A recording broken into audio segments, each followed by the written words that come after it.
ഇപ്പം നമ്മൾ കണ്ടുവരുന്ന ഒരു നാണംകെട്ട ട്രെൻഡാണല്ലേ. കുറേ ഓൺലൈൻ മീഡിയക്കാരും അതുപോലെ മുൻനിര ചാനലുകാരും യൂട്യൂബേഴ്സും ആണെന്നുണ്ടെങ്കിൽ ചുമ്മാ ഒരു എന്താ പറയുക ഒരു മരണ വീടാണോ കല്യാണ വീടാണോ എന്താണെന്ന് അറിയാതെ ചുമ്മാ ക്യാമറയും തള്ളിപ്പിടിച്ചുകൊണ്ട് അങ്ങോട്ട് ചെന്ന് എല്ലാവരും ഇറിറ്റേറ്റ് ചെയ്യിപ്പിക്കുന്ന രീതിയിലുള്ള ഒരു പ്രവണത കാണിക്കുന്നത്. അതിലിപ്പോൾ എടുത്തു പറയാൻ പറ്റുന്നതെന്ന് പറഞ്ഞാൽ ഇപ്പം ശ്രീനിവാസൻ മരിച്ച സമയത്ത് അവരുടെ വീട്ടിലേക്ക് വരുന്ന എല്ലാവരുടെയും പുറകെ ക്യാമറയും പിടിച്ച് നടക്കുക. യൂട്യൂബേഴ്സ് ആണെന്നുണ്ടെങ്കിലും ശരി, ഫോണിലെ ക്യാമറയാണെങ്കിലും അല്ലാണ്ടുള്ളതാണെന്നുണ്ടെങ്കിലും അവരുടെ പുറകെ പോവുക, അവരോട് ചുമ്മാ ആ സമയത്തുള്ള ഓരോരോ കാര്യങ്ങൾ എന്താണ് ഇതിനെപ്പറ്റി പറയാനുള്ളത് എന്നുള്ളത് ചോദിക്കുക.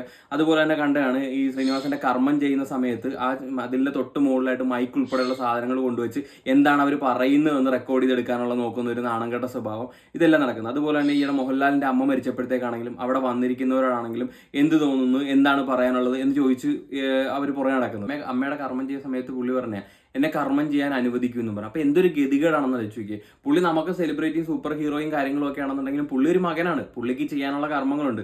പുള്ളി അവിടെ നിൽക്കുന്നത് A to Z ഒപ്പി എടുത്തോണ്ടിരിക്കുക. എന്നിട്ടും അയാൾ എന്താ പറയാ, അയാളുടെ അമ്മയാണെന്നുണ്ടെങ്കിലും സന്തോഷത്തോടെയാണ് മരിച്ചിരിക്കുന്നത്. കാരണം ഇത്രയും നല്ലൊരു മകന് ജന്മം കൊടുത്ത് ഇതിന്റെ എന്താ പറയാ മരിച്ചു പോയത്. അപ്പൊ അവർക്ക് എന്ന് വെച്ചാൽ അവരൊന്നും ഇല്ലായ്മ അല്ലെങ്കിൽ അവർ അനുഭവിച്ചിട്ടോ അല്ല, പ്രായമായതുകൊണ്ടാണ്, അല്ല പെടുമരണോ അല്ല വന്നിരിക്കുന്നത്. അപ്പം അതിൻ്റെ അകത്ത് മോഹൻലാൽ ചിരിച്ച് നിൽക്കുന്ന അല്ലെ ചിരിച്ച് വരവേൽക്കുന്നതിനെ അവരെ ആൾക്കാരൊക്കെ തെറി പറഞ്ഞുകൊണ്ടിരിക്കുക. അതിനുള്ള അവസരം ഉണ്ടാക്കി കൊടുത്ത ഇവന്മാരൊക്കെ തന്നെയല്ലേ. അതുപോലെ അദ്ദേഹം പോലും അത്രയും എന്താ പറയാ ഇറിറ്റേറ്റഡ് ആയതുകൊണ്ടായിരിക്കും ഇവന്മാരോട് പറഞ്ഞു ഒന്ന് അനുവദിക്കും എന്നും പറഞ്ഞ.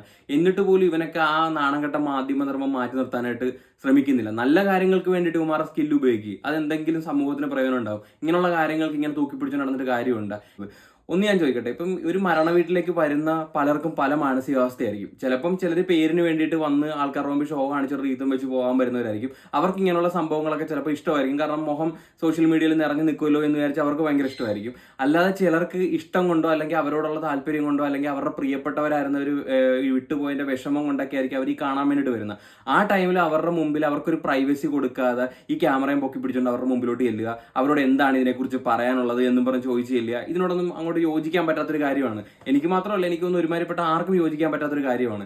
അത് ഈ കുറെ ഓൺലൈൻ മീഡിയാസ് ഇപ്പൊ എന്താ പറയാ നീലക്കുയിൽ അങ്ങനെയുള്ള കുറെ ആൾക്കാരൊക്കെ എന്ന് പറഞ്ഞു കഴിഞ്ഞാൽ ശരിക്കും പറഞ്ഞു കഴിഞ്ഞാൽ എന്താ അവർ കാണിക്കുന്നത് മനസ്സിലാകുന്നില്ല. സമൂഹത്തിൽ മാറ്റി നിർത്തേണ്ടവരെ പോലും അവരാണ് ഇപ്പൊ പൊക്കിക്കൊണ്ട് വരുന്നത്. കാരണം അവരുടെ റീച്ചിന് വേണ്ടിയിട്ട് അവർക്കൊരു കണ്ടന്റ് ഉണ്ടാകാൻ വേണ്ടിയിട്ട് അവരിതെല്ലാം ഈ ക്യാമറയും പൊക്കി പിടിച്ച് 24 മണിക്കൂറും അങ്ങനെയല്ല പറയണ്ടേ 24/7 ഇതിന്റെ പുറകെ അങ്ങ് നടക്കാന്ന് വേണം പറയേണ്ടത്. അവർക്കൊരു സമയം പോലും ഇല്ല. മരണ വീട്ടിലെ കാര്യം, ഈ മരണ വീട്ടിലെങ്കിലും ഇവന്മാർക്ക് ഈ ഒരു മാന്യത കാണിച്ചൂടെ. ജസ്റ്റ് ഇപ്പൊ ഇവന്മാർക്ക് ഷൂട്ട് ചെയ്യണമെന്നുണ്ടെങ്കിൽ ദൂരെ നിന്നൊന്ന് ഷൂട്ട് ചെയ്യുന്ന ആൾക്കാർ കയറി പോകുന്നു, അവിടെ കൊണ്ട് ആ സംഭവം നിർത്തി കഴിഞ്ഞാൽ തീർന്ന്. ഇത് അവരുടെ അണ്ണാക്കിലോട്ട് കൊണ്ട് ക്യാമറ വെച്ച് അവരിൽ നിന്ന് എന്താ പറയാ അവർക്ക് പറയാനുള്ളത് അറിഞ്ഞെടുക്കുക, അവരുടെ മുഖത്തേക്ക് സൂം ചെയ്ത് പോകുക. അവർക്കൊരു പ്രൈവസി കൊടുക്കുന്നില്ല. എന്ത് തന്നെയാണെന്നുണ്ടെങ്കിലും അവരൊരു മനുഷ്യരാ. സിനിമാടന്മാരാണെങ്കിലും സെലിബ്രിറ്റി ആണെന്നുണ്ടെങ്കിലും അവരെല്ലാം മനുഷ്യരാ. അവരെല്ലാം അവരുടേതായിട്ടുള്ള ഒരു സ്വകാര്യത ഉണ്ട് അവർക്ക്. അത് അവർ മാനിക്കപ്പെടണം. അത്